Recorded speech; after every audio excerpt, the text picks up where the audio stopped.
Assalamualaikum warahmatullahi wabarakatuh. Kembali lagi dengan saya. Nah, kali ini saya akan menjelaskan bagaimana cara membuat database serta memahami SQL, DDL, dan DML. Dengan mata kuliah aplikasi komputer bisnis, dosen pengampu yaitu Ibu Fitria MKOM. Sebelumnya, perkenalkan, nama saya Asyisyah Farayana dari kelas 1C Akuntansi Politeknik Negeri Banjarmasin dengan NIM D0103230002. Nah, di materi pertama yaitu membuat database. Tujuan pembelajaran kali ini yaitu kita bisa dapat membuat database, lalu kita bisa meng-create atau membuat, lalu kita bisa meng-alter atau mengubah database. Keempat, kita bisa mendrop atau menghapus database. Lalu kelima, kita bisa merename atau mengubah nama objek database tersebut. Selanjutnya, tujuan membuat database. Tujuan dari dibuatnya sebuah database adalah untuk dapat menyimpan data atau melakukan perubahan dan menampilkan kembali data tersebut dengan cepat dan mudah daripada disimpan secara manual. Selanjutnya, langkah-langkah praktikumnya. Jadi, yang pertama, kita harus menjalankan aplikasi SAM Control Panel terlebih dahulu. Nah, untuk menjalankan aplikasi SAM tersebut, pertama kita harus menginstal SAM terlebih dahulu di laptop atau komputer. Setelah itu, kita buka aplikasi SAM tersebut, kita cari di kolom pencarian di bawah, di bagian menu bawah laptop. Nah, lalu selanjutnya jalankan server Apache dan MySQL. Dapat kita lihat di bagian nomor 2 di sini. Jalankan aplikasi tersebut yaitu dengan cara klik kolom start di kolom kedua yaitu MySQL. Kemudian langkah ketiga yaitu kita buka command prompt. Command prompt atau prompt pemerintah.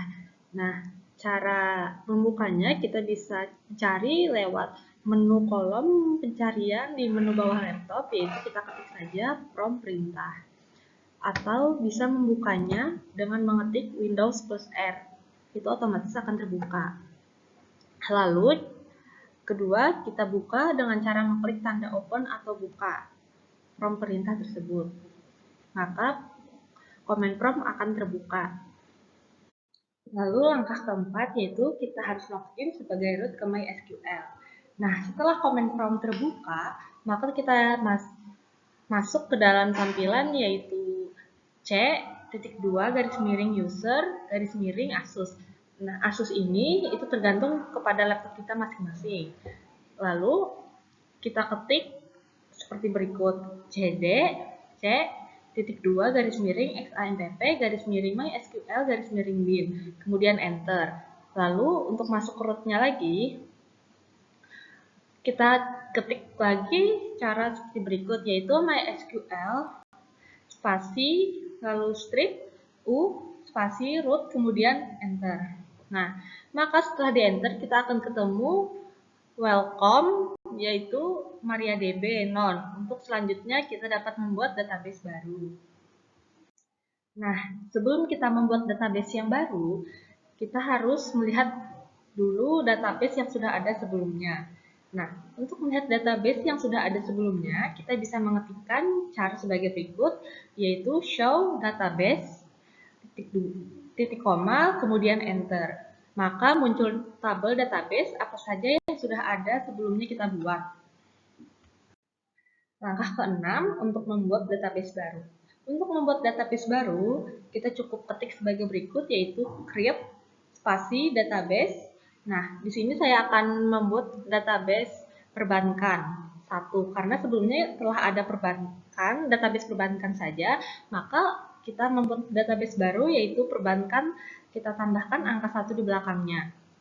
Lalu kalau kita selanjutnya akan membuat database perbankan lagi, maka kita buat perbankan 2, lalu kemudian perbankan 3, dan seterusnya. Kita bisa saja membuat database selain perbankan, contohnya MySQL, information, skema, dan lain-lain. Nah, selanjutnya untuk melihat database yang telah kita ditambahkan tadi, kita ketik sebagai berikut, yaitu show database titik koma, kemudian enter. Nah, dari tabel sebelumnya dapat kita lihat, sebelumnya di dalam tabel tidak ada database perbankan 1. Tapi karena telah dibuat database baru tersebut, yaitu perbankan 1, maka di tabel menjadi ada database perbankan 1 tersebut, teman-teman. Langkah ketujuh yaitu menghubungkan ke dalam database. Untuk menghubungkan ke dalam database yang telah dibuat, kita ketik dengan cara sebagai berikut, yaitu use spasi perbankan 1 titik koma kemudian enter. Nah, sehingga nanti akan muncul pemberitahuan database change, yaitu artinya kita telah terhubung ke dalam database. Langkah ke-8 yaitu membuat tabel nasabah. Nah, untuk cara pertama untuk membuat tabel nasabah, yaitu kita ketik sebagai berikut. Lihat tanda panah nomor 1 yaitu create table nasabah, lalu buka kurung ID underscore nasabah, integer primary key, koma, nama underscore nasabah, lalu spasi varchar, buka kurung 45, not, 0, lalu koma, alamat underscore nasabah, varchar, buka kurung 255, not 0, titik koma, kemudian enter. Nah, kalau setelah kode benar dan tidak terjadi error, selanjutnya untuk melihat isi tabel yang sudah dibuat, ketikkan sebagai berikut, yaitu dex spasi nasabah titik koma kemudian enter. Nah, dapat kita lihat di sini untuk deskripsi nasabah kita menemukan ada ID underscore nasabah, lalu ada nama underscore nasabah dan alamat underscore nasabah. Kemudian langkah ke-9 yaitu membuat tabel cabang bank. Untuk membuat tabel cabang bank, kita cukup ketik dengan cara sebagai berikut, create table, spasi cabang bank, lalu buka kurung, kode cabang, varchar, buka kurung 20, primary key, koma, nama cabang, varchar, buka kurung 45, unique not 0, koma, alamat cabang, varchar 255, not 0, tutup kurung, titik koma, kemudian enter. Nah, apabila kode benar dan tidak terjadi error, tidak ada tulisan error maksudnya, selanjutnya kita dapat melihat isi table yang sudah kita buat tadi, kita ketik dengan cara sebagai berikut, yaitu dex spasi cabang underscore bank titik koma kemudian enter. Nah, dapat kita lihat di sini ya, tabel yang sebelumnya fieldnya yaitu ada ID underscore nasabah berubah menjadi kode underscore cabang, lalu nama underscore cabang, lalu ada alamat underscore cabang, karena kita tadi membuat tabel cabang bank. Langkah 10, membuat tabel rekening. Untuk membuat tabel rekening, langkah pertama dapat kita lihat di tanda panah pertama. Untuk membuatnya, yaitu kita ketik dengan cara sebagai berikut, yaitu create table, rekening, buka kurung no rekening, integer primary key, koma, kode cabang, FK varchar 20, reference cabang underscore bank, lalu buka kurung kode cabang, spasi on delete cascade, on update cascade, koma, pin varchar 20, default 1, 2, 3, 4, not 0, koma, saldo, integer default 0, not 0. Titik koma, kemudian enter.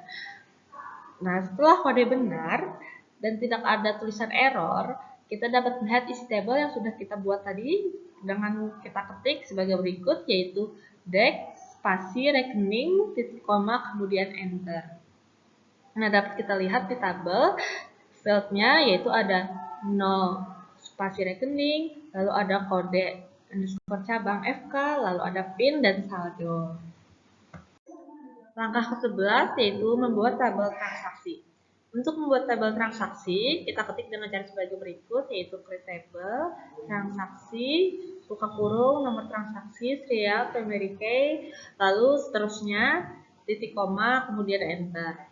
Nah, selanjutnya untuk melihat tabel yang telah kita buat tadi, kita ketik dengan cara sebagai berikut, yaitu dex spasi transaksi titik koma. Nah, di sini kita dapat lihat setelah kita buat tabel transaksi tadi, di sini kita menemukan field yaitu ada no underscore transaksi, yaitu ada ID underscore nasabah, terus no underscore rekening dan seterusnya. Langkah ke-12 yaitu membuat tabel nasabah hasil rekening. Untuk membuat tabel nasabah hasil rekening, kita ketik dengan cara sebagai berikut, yaitu create table, spasi nasabah hasil rekening, dan selanjutnya dapat kita lihat di tanda panah nomor 1. Nah, setelah kode benar dan tidak terjadi kesalahan atau ada tulisan error, maka untuk melihat isi tabel yang sudah kita buat tadi, kita ketik sebagai berikut, yaitu dex spasi nasabah underscore hash underscore rekening titik koma kemudian enter. Di sini dapat kita lihat dalam tabel field yang kita temukan yaitu ada ID underscore nasabah FK, lalu ada 0 underscore rekening FK. Selanjutnya langkah ke-13 yaitu mengecek hasil database.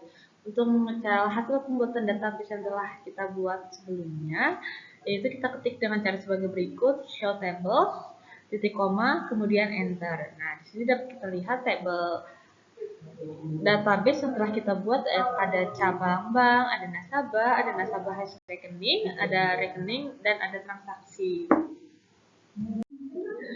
Langkah ke-14 yaitu melihat struktur tiap tabel.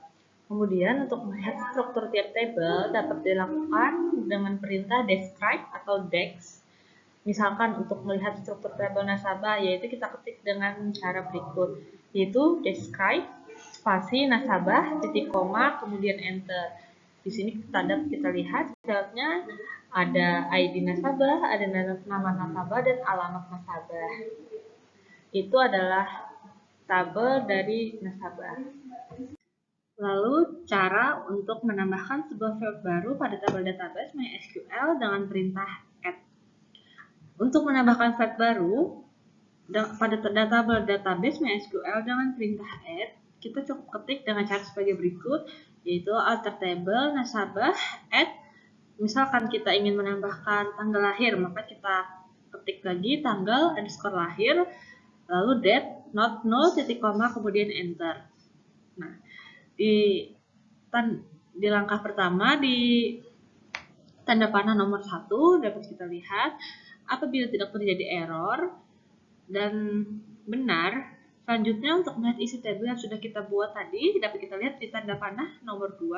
Kita cukup mengetik dengan cara sebagai berikut, yaitu dex spasi nasabah titik koma kemudian enter. Di sini kita dapat lihat ya, sebelumnya field tanggal lahir itu tidak ada, tetapi karena kita telah menambahkan tanggal lahir dengan perintah F tadi, di sini tanggal lahir jadi ada dalam desk nasabah. Kemudian mengubah tipe data pada field tanggal lahir menjadi varchar di tabel nasabah. Nah, untuk mengubah tipe data tersebut, kita dapat ketik dengan cara sebagai berikut. Alter table, spasi nasabah modify. Misal kita ingin mengubah atau memodifikasi tanggal lahir menjadi varchar, maka kita ketik tanggal lahir varchar 10 not null. Dapat dilihat di tanda panah nomor 1 cara pertama. Nah, kemudian enter. Terus langkah kedua, lihat di tanda panah nomor 2 setelah kode benar dan tidak terjadi error. Selanjutnya untuk melihat isi tabel yang sudah dibuat, kita ketik sebagai berikut, yaitu dex spasi nasabah titik koma kemudian enter. Di sini dapat dilihat tanggal lahir di kolom type yang sebelumnya itu ada tulisan date berubah menjadi varchar 10. Lalu untuk menghapus field atau kolom tanggal lahir pada tabel nasabah. Untuk menghapus field tersebut, contohnya kita menghapus kolom tanggal lahir pada tabel nasabah, kita ketik dengan cara sebagai berikut, yaitu alter table, spasi nasabah, lalu kita ketik drop. Lalu karena kita menghapus field tanggal lahir, maka kita ketik tanggal lahir, lalu titik koma, kemudian enter. Nah, terus untuk langkah kedua, lihat di panah kedua, apabila kode benar dan tidak terjadi error, untuk melihat isi tabel yang telah kita ketik tadi, kita ketik dex nasabah titik koma kemudian enter. dapat dilihat di layar. Sebelumnya tanggal lahir, data tanggal lahir itu ada, tapi karena kita telah menghapus file tersebut atau mendropnya, maka tanggal lahir menjadi tidak ada atau telah terhapus. Nah, selanjutnya mengubah nama kolom dengan perintah change. Untuk mengubah nama kolom dengan perintah change, kita contohnya mengubah nama nasabah menjadi nama saja. Maka kita ketik cara sebagai berikut, yaitu alter table nasabah change, lalu nama spasi nama underscore nasabah, lalu nama Fajar 50 titik koma kemudian enter. Selanjutnya langkah kedua, kita melihat apabila sudah tidak terjadi error dan kode benar. Untuk melihat isi tabel yang sudah dibuat tadi, kita ketik dek spasi nasabah titik koma kemudian enter. Dapat kita lihat di sini ya, nama nasabah itu berubah menjadi nama saja tanpa ada nasabah di belakangnya, karena telah kita ubah nama tersebut. Kemudian mengubah nama tabel pada database MySQL. Untuk mengubah nama tabel tersebut, kita menggunakan rename. Misalnya kita mengubah tabel nasabah menjadi NSB saja, maka kita ketik dengan cara sebagai berikut, yaitu alter table, spasi nasabah, lalu rename to NSB, titik koma, kemudian enter. Lalu langkah kedua, setelah kode benar dan tidak terjadi error, untuk melihat tabel yang sudah kita ubah tadi, kita ketik sebagai berikut, yaitu show tables, titik koma, kemudian enter. Di sini dapat kita lihat ya, nama tabel sebelumnya adalah nasabah berubah menjadi NSB. Memasuki materi baru, yaitu memahami SQL atau Structured Query Language, DDL atau Data Definition Language, dan DML Data Manipulation Language. Nah, tujuan pembelajaran kali ini kita dapat memahami SQL, DDL, dan DML. Lalu kedua, kita dapat menginsert atau menyimpan data ke dalam tabel. Ketiga, kita dapat menselect atau menampilkan data dari tabel. Keempat, kita dapat mengupdate atau mengubah data dalam tabel. Dan kelima, kita dapat mendelete atau menghapus data dari tabel. Landasan teori SQL, DDL, dan DML, yaitu Data Manipulation Language atau DML ialah kumpulan perintah MySQL yang digunakan untuk mengolah atau memanipulasi data dalam tabel. Adapun perintah DML yang digunakan pada MySQL yaitu langkah pertama, yaitu insert atau menyimpan data ke dalam tabel. Untuk menyimpan data dalam tabel, kita ketik dengan cara sebagai berikut. Tapi sebelumnya kita harus tambahkan tabel nasabah pada tabel minimal 5 data. Contohnya, saya mengetik dengan cara sebagai berikut, insert into NSB. Ini sesuaikan dengan nama database kita, lalu values, buka kurung, 1, indah, dan seterusnya, titik koma, kemudian enter. Nah, setelah kode benar dan tidak ada terjadi error atau tulisan error, maka kode itu benar. Lalu langkah kedua yaitu select atau mengambil atau menampilkan data dari tabel. Untuk mengambil atau menampilkan data dari tabel, kita ketik dengan cara sebagai berikut, yaitu select, lalu bintang, from NSB, titik koma, kemudian enter. Nah, di sini jadi kita dapat melihat menampilkan data dari tabel yang telah kita buat sebelumnya. Jadi di sini ada ID nasabah 1 sampai 5, lalu ada nama Indah, Rio, Ica, Rasid, Kirana, dan alamat nasabah Jakarta, Bandung, Semarang, Aceh, Bali, kayak gitu. Lalu langkah ketiga yaitu mengupdate atau mengubah data dalam tabel. Nah, di sini dapat dilihat di tanda panah nomor 1, langkah pertama untuk mengubah data dalam tabel. Contohnya kita akan mengupdate alamat dengan nama Kirana dari Bali diupdate menjadi Banjarmasin. Maka kita ketik dengan cara sebagai berikut, update NSB set alamat underscore nasabah sama dengan Banjarmasin where ID underscore nasabah 5 titik koma kemudian enter. Karena kita mengubah nama kirana dan nama kirana itu berada di ID nasabah nomor 5, maka kita mengetiknya dengan cara yang tadi. Nah, lalu setelah kode benar dan tidak terjadi error, langkah kedua dapat dilihat di tanda panah nomor 2. Untuk melihat isi data pada tabel nasabah yang sudah diketik tadi, kita ketik dengan cara sebagai berikut, yaitu select lalu bintang from NSB titik koma dan kemudian enter. Nah, dapat dilihat di layar sebelumnya kirana alamat nasabahnya ada di Bali berubah menjadi di Banjarmasin karena telah kita ubah menggunakan perintah update tadi. Kemudian langkah keempat, kita menggunakan delete atau menghapus data dari tabel. Untuk menghapus data dari tabel, contohnya kita menghapus data ID nasabah 1, maka kita ketik dengan cara sebagai berikut, delete from NSB where, karena kita menghapus ID nasabah nomor 1, maka kita ketik ID underscore nasabah sama dengan 1 titik koma kemudian enter. Nah, lalu langkah kedua dapat dilihat di tanda panah nomor 2, yang sebelumnya data ID nasabah 1 ada menjadi tidak ada atau terhapus karena telah kita hapus tadi menggunakan perintah delete. Untuk melihat isi data pada tabel nasabah yang sudah dibuat, kita ketik sebagai berikut, yaitu select tanda bintang from NSB. Nah, di situ dapat kita lihat ya, ID nasabah nomor 1 sudah terhapus. Lalu cara kelima yaitu menampilkan file tertentu.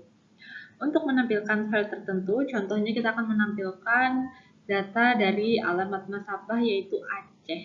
Maka kita ketik dengan cara sebagai berikut, yaitu select tanda bintang from NSB where lalu alamat underscore nasabah sama dengan tanda kutip Aceh titik koma kemudian enter. Di situ dapat kita lihat data tertentunya karena kita mengambil Aceh.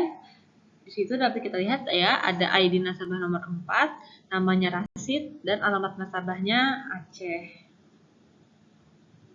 Cara keenam, menampilkan isi tabel berdasarkan nama.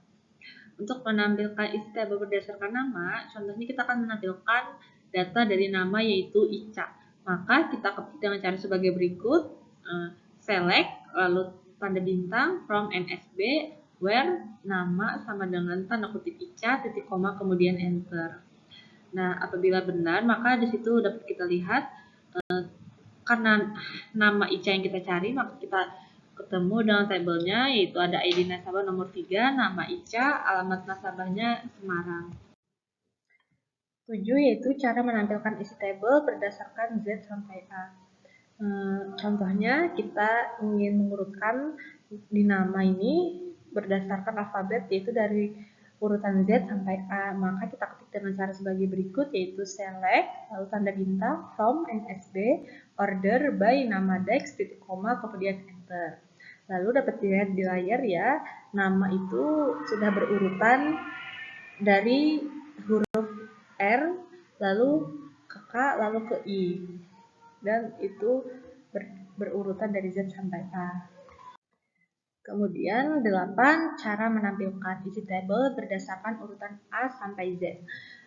Contohnya kita mengurutkan tabel nama itu dari huruf alfabet A ke Z. Maka caranya yaitu select lalu bintang from NSB order by nama ASC titik koma kemudian enter.